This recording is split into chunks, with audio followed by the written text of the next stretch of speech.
Olá pessoal, boa tarde, tudo bem?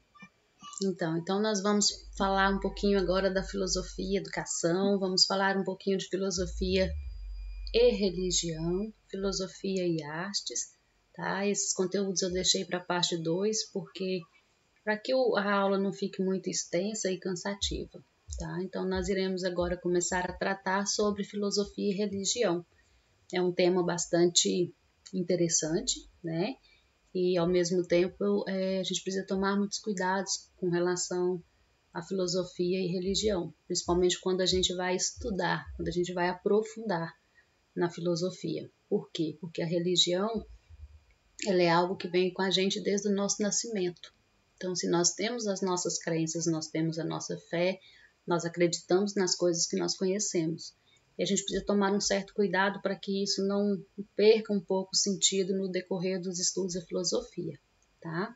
Então, a religião, ela é a relação, né, pessoal do ser humano com o Deus absoluto, o ser infinito, a quem nos revela como, né, o dono de todas as coisas, inclusive da nossa vida.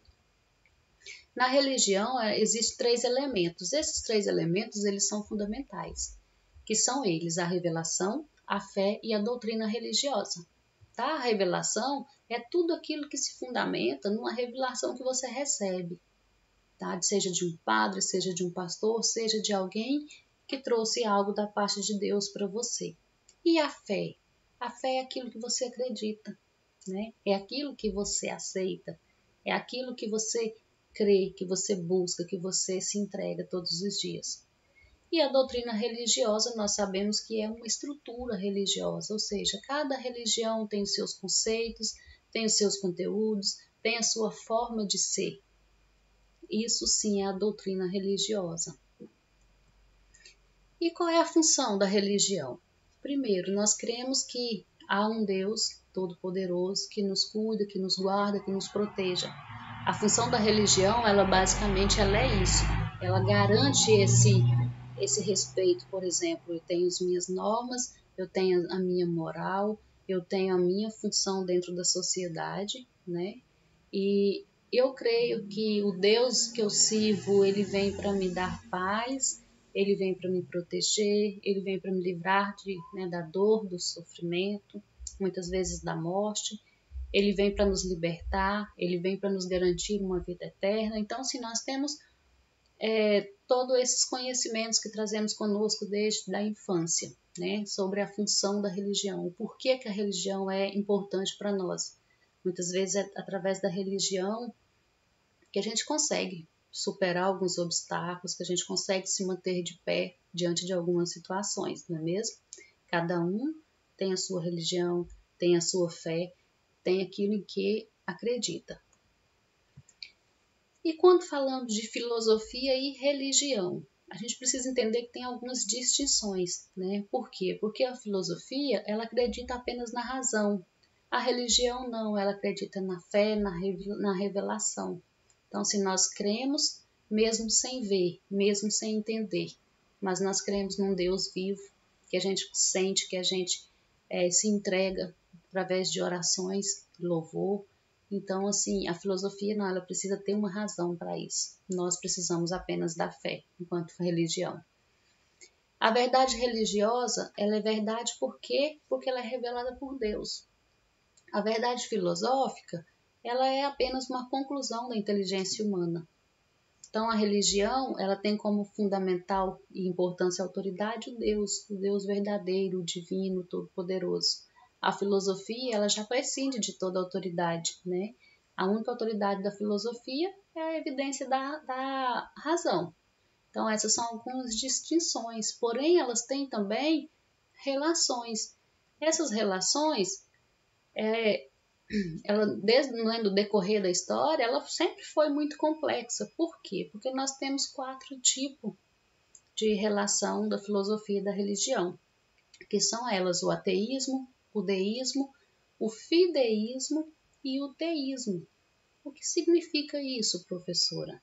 O ateísmo é aquele ser que não acredita na existência de Deus, né? É o ateu, falando assim, propriamente dito, é o ateu. Então, ele não acredita na fé, ele não acredita na revelação, ele não acredita na existência de um Deus vivo, de um Deus que nos protege, de um Deus que nos alcança com seu amor, com a sua proteção. O deísmo, ele é uma posição que ele admite um valor à religião, mas apenas uma religião racional, né, ou natural. Ele nega o valor de um dogma, de um culto, de uma revelação, tá? Então, as ideias da existência de Deus, a imortalidade da alma, uma vida moral correta, são representantes do deísmo. O fideísmo. O fideísmo é o convencimento de uma crença dos outros não tem valor nenhuma, ou seja, aquele ser acredita apenas na crença dele. Nenhuma outra crença é verdadeira, é absoluta, tá? Um exemplo disso, por exemplo, é o islamismo. Ele acredita somente nas ideias dele, na crença dele, na existência do Deus dele e de mais nenhum outro. Já o teísmo, ela é uma posição que concilia fé e razão, né? Por quê? Porque a razão é a mais alta capacidade humana, porém, pela revelação ao homem, é expresso, é mais pleno o significado da vida e do mundo. Então, ela é caracterizada por afirmar a existência de um único Deus, seja ele de caráter pessoal, transcendente, soberano, não importa. Ele crê que Deus existe e que Deus tem um poder absoluto. Então, na realidade, não existe muito conflito entre razão e fé, ou entre filosofia e religião, né? As duas podem existir de forma pacífica. De um lado fica a razão, de um lado fica a filosofia com né? Ela tem essas consciências dos seus limites, tem a fé, e a realidade é que no fundo tudo é um mistério. Tanto falando de filosofia ou de religião, tem os mistérios da busca pelas respostas, tá?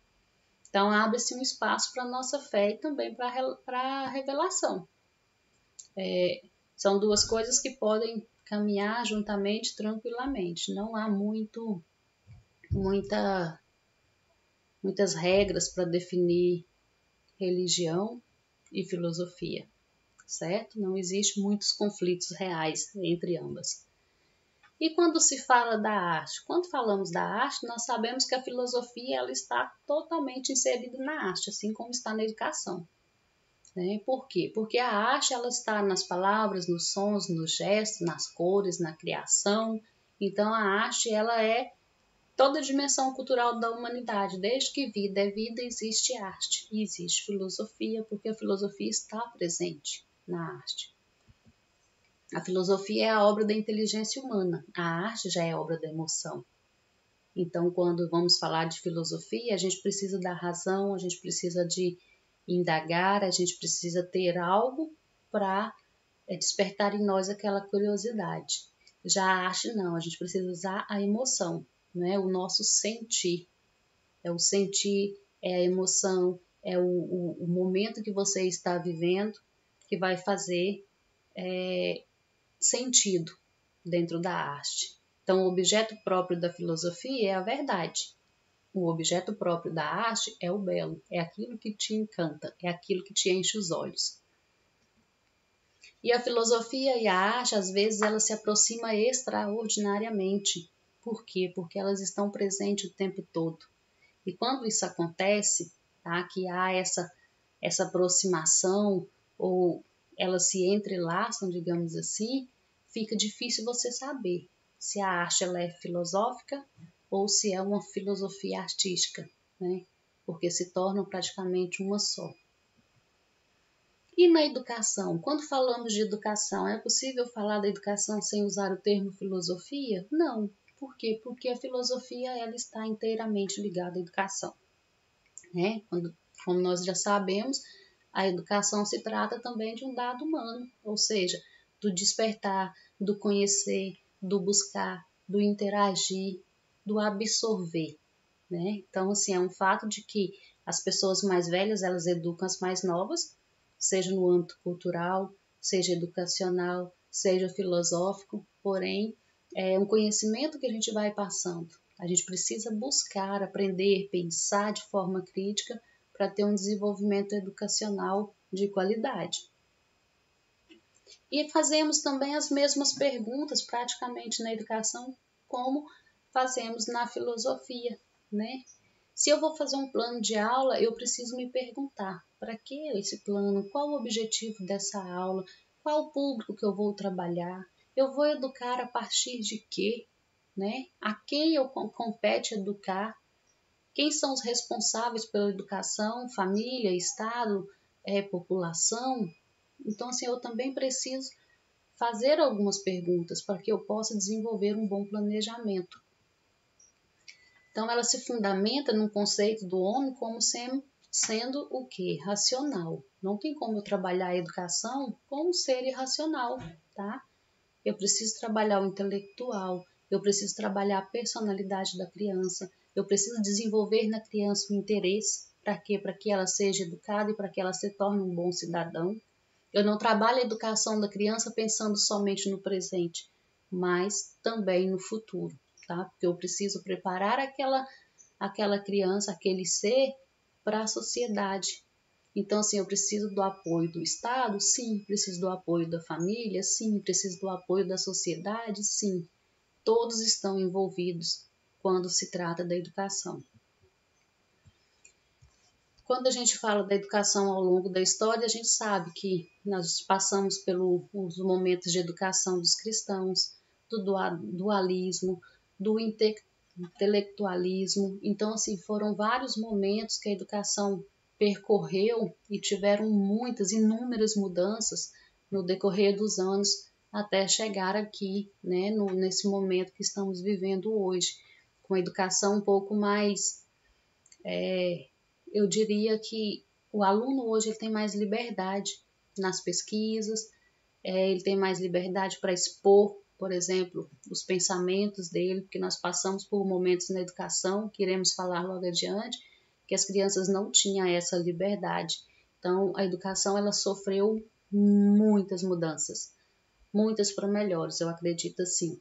Lógico, perdemos algumas coisas nessa trajetória, mas as mudanças com certeza elas foram para melhor. Então Rousseau, para um pensador francês, ele dizia que o homem é bom por natureza e a sociedade o corrompe, tá? Isso nos tempos modernos. Eu acredito que hoje ainda acontece, né? Muitas vezes nós somos corrompidos pela sociedade, pelas companhias. Quando a gente muda a nossa forma de ver ou de viver, a gente corre esse risco. Então, a educação ela pode ser voltada para a modificação da conduta do educando. Ela pode, sim, transformar a vida do ser humano. Eu acredito que ela transforma com toda a certeza do mundo.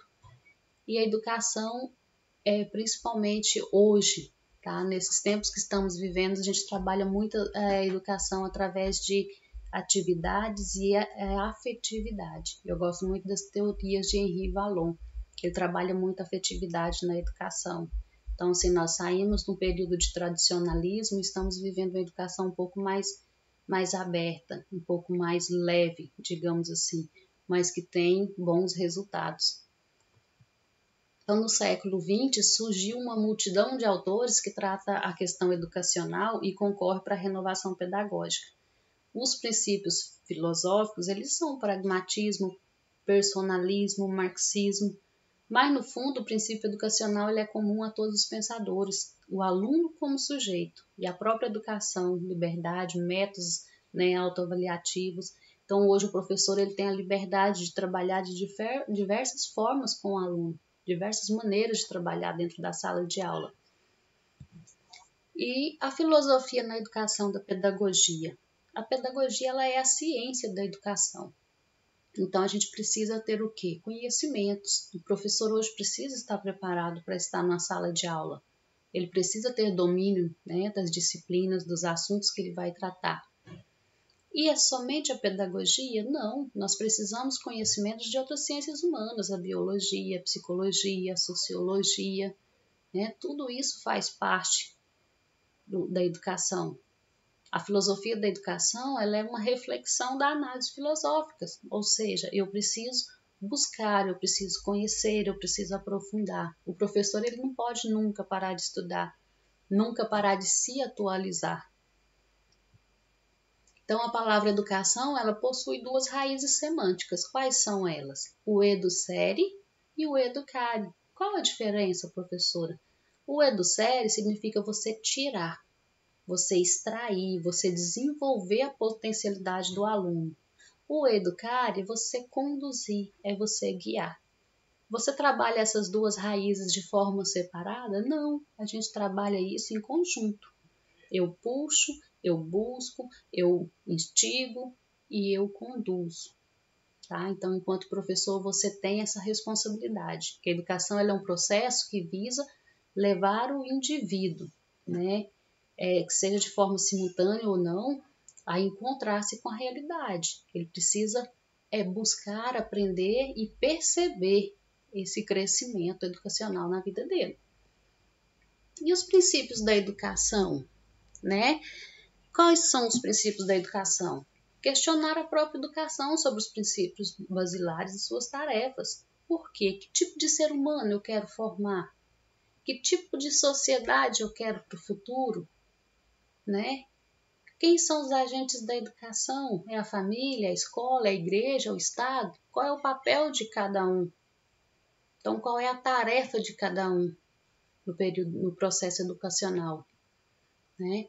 E quando eu trabalho, por exemplo, a educação, eu preciso compreender que ela deve ser integral. Por quê? Porque eu preciso trabalhar várias situações, eu preciso desenvolver várias situações na vida do indivíduo. Eu não vou trabalhar a criança, por exemplo, só o intelectual. Eu preciso trabalhar o psicomotor, eu preciso trabalhar o intelectual, o psicológico, o social, o moral, o religioso. Então, o professor, principalmente o pedagogo, que ele está em todas as disciplinas, ele precisa estar muito bem preparado. E as tendências pedagógicas? Por que o professor precisa estudar? Né? Porque ele é um conjunto de práticas, ou seja, eu preciso estar pronta.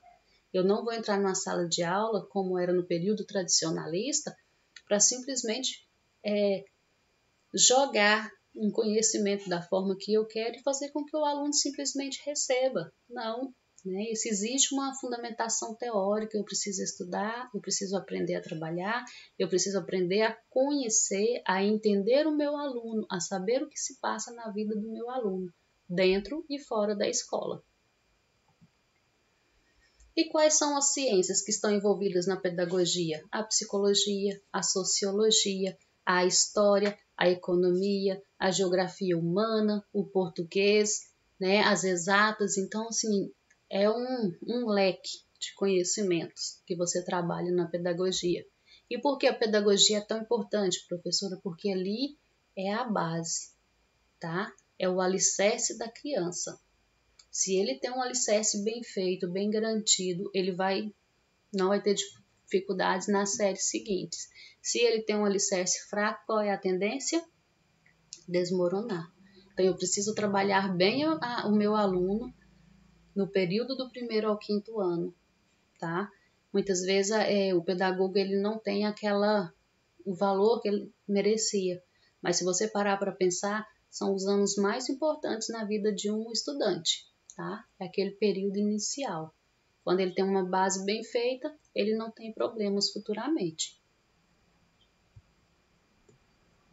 E a importância da pedagogia? Por que ela é importante? Por quê? Porque quando nós educamos, nós estamos preparando o indivíduo para a sociedade.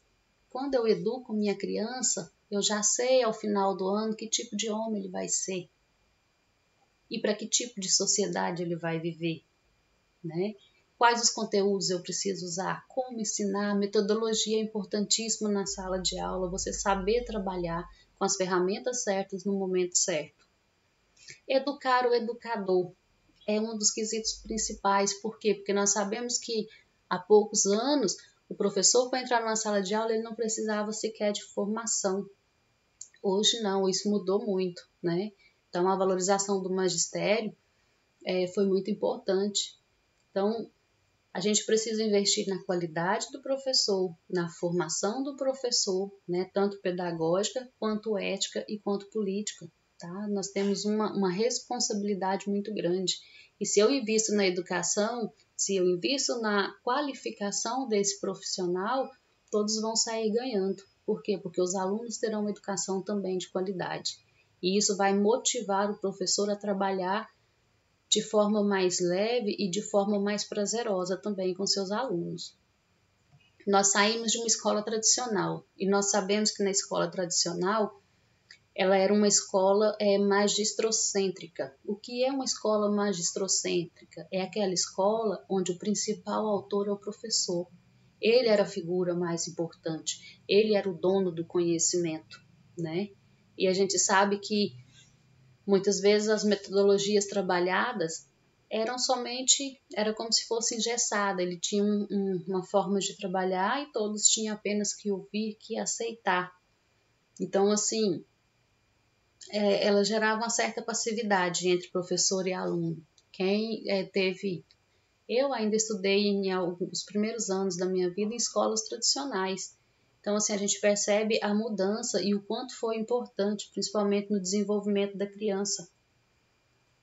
Na época, os professores tinham a forma mais rigorosa de trabalhar, o aluno não tinha liberdade de pensar, de expressar, de questionar, não é? Os conteúdos simplesmente eram jogados e a criança precisava entender e aprender do jeito que o professor gostaria que isso fosse feito. Ela não tinha liberdade de expressão dentro da sala de aula.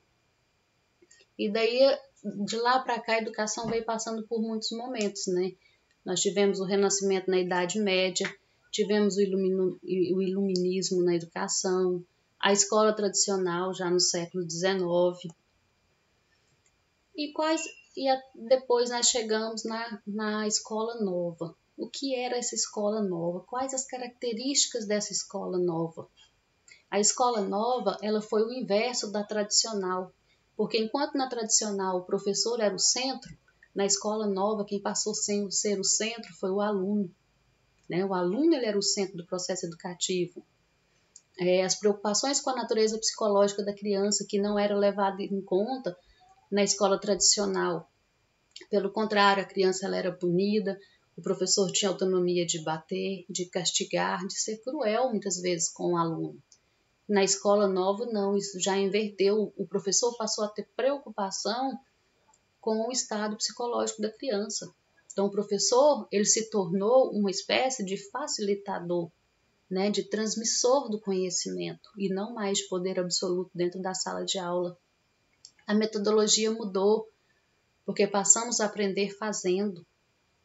Então, assim, os alunos trabalhavam, os alunos desenvolviam atividades, os alunos começou a desenvolver mais mentalmente, psicologicamente, todos os seus trabalhos. O foco já não estava mais nas provas, né? Na capacidade de, por exemplo, de tirar boas notas, e sim no desenvolvimento daquelas atividades, daquelas tarefas. E no século 60, logo após o golpe militar, nós tivemos também os modelos tecnicistas. Esses modelos tecnicistas foram bons ou foram ruins? No seu ponto de vista, o que a escola tecnicista tem de positivo e o que ela teve de negativo? Nós sabemos que na época o objetivo dessa escola era o que? Era capacitar a mão de obra. Então, assim, começou a capacitar os profissionais para o trabalho. A pessoa ela só tinha a preocupação de aprender a executar bem o serviço, né? O objetivo era adequar a educação às exigências impostas pelo mercado de trabalho, ou seja, o capitalismo, mais uma vez, falou mais alto. Não tinha aquela preocupação de formar um bom profissional, de investir, por exemplo, na capacitação, em futuros estudos, em futuros cursos. Não, capacitava para mão de obra, o que ocasionou um acúmulo de mão de obra barata. Tá? Que futuramente isso veio a ter reflexos também negativos dentro das empresas. Hoje a gente já tem uma certa dificuldade, por exemplo, com escola tecnicista, porque nós temos poucos, né? Às vezes até falta mão de obra. Mas o ser humano hoje ele está mais preocupado em ter uma boa profissão, um bom futuro, em se preparar melhor para o mercado de trabalho. E as escolas contemporâneas, né, que hoje nós temos, A gente percebe que a escola contemporânea ela já se encontra diante de transformações constantes na sociedade. Por quê? Porque ela vê a criança como um ser, ela vê a criança como centro, o papel do professor é ajudar o aluno a desenvolver, o papel do professor é trabalhar as capacidades do aluno, é trabalhar o diálogo, é estimular a capacidade, né, seja ela cognitiva ou motora. Então, hoje nós temos um diferencial muito grande.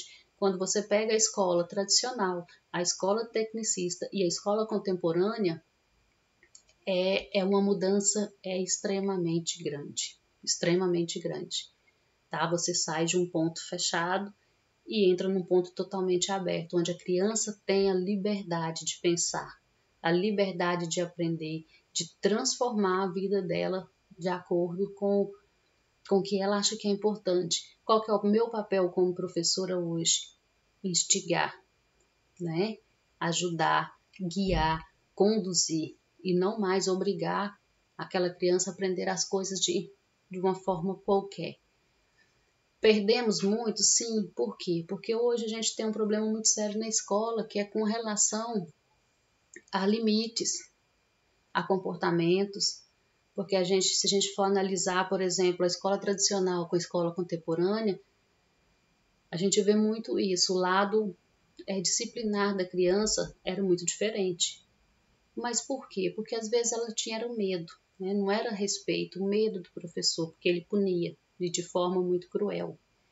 E hoje a gente já tem essa dificuldade na sala de aula, porque hoje o limite já é muito, né? A criança ela cresce, muitas vezes ela não tem limites em casa, ela não tem limites na escola, ela não tem limites na sociedade. Então é uma preocupação muito grande com o futuro dessa criança ou desse homem, né, no meio social. Muitas coisas são positivas, muitas coisas são negativas, mas eu, enquanto professor, eu ainda vejo que essas mudanças, elas foram transformadoras, tá? Eu vejo mais o lado positivo que o lado negativo. E a inserção da filosofia em tudo isso, ela é extremamente importante. Então, hoje nós trabalhamos desde muito cedo com nossas crianças, desenvolvendo leituras, desenvolvendo jogos, desenvolvendo trabalhos que levam essa criança a ter um pensamento crítico, a ter uma opinião própria, ensinando essa criança a pensar, ensinando essa criança a ter um bom relacionamento social. Por quê? Porque é muito importante na transformação desse ser, tá? Na transformação futura dessa vida enquanto homem na sociedade. Bom, pessoal, então é isso, tá? Eu quero agradecer muito vocês pelo tempo, pela dedicação, e eu trouxe para vocês aqui uma frase que diz que a educação ela é um processo social, ela é desenvolvimento, ela não é a preparação para a vida, ela é a própria vida, e com certeza ela é a própria vida. Então a educação ela é fundamental na vida do ser humano. Isso que vocês estão fazendo em sala de aula é uma preparação para a vida e para o futuro de vocês. Por quê? Porque vocês estão buscando entender, compreender e adquirir mais conhecimento para a vida de vocês, tá? Um beijo a todos, foi um prazer estar aqui com vocês, agradeço de coração, espero em breve poder estar com vocês, né, de forma presencial, vai ser uma honra. Muito obrigada a todos.